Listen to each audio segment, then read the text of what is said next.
samane mäeküngas, mida me näeme, siin asuski kabel. Kabel, mis olid 1342. aastal, võtta sa kinni, kas ta siis nüüd on ehituse alustamine või on see mingisuguse perioodi lõpetamine, me ei oska seda öelda, seda keegi ei tea veel öelda siiamaani.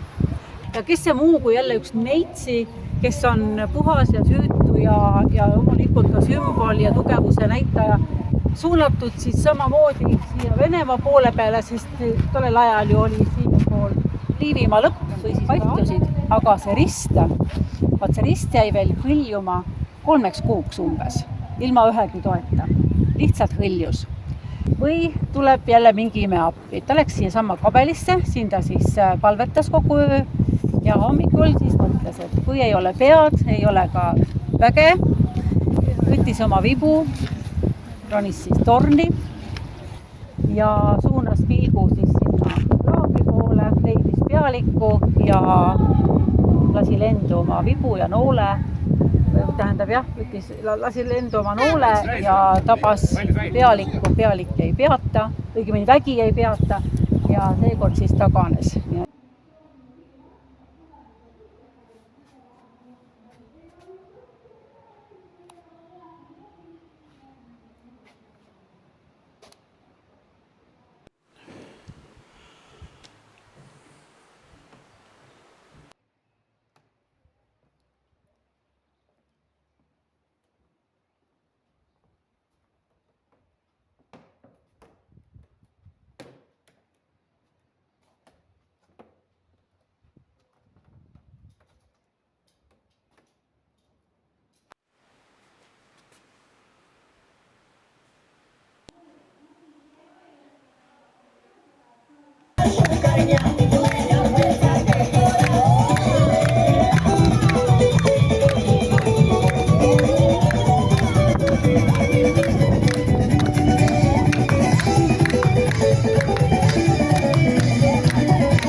Mida inimesed kõige rohkem nagu teha tahavad? Maaelu, siin maaelu.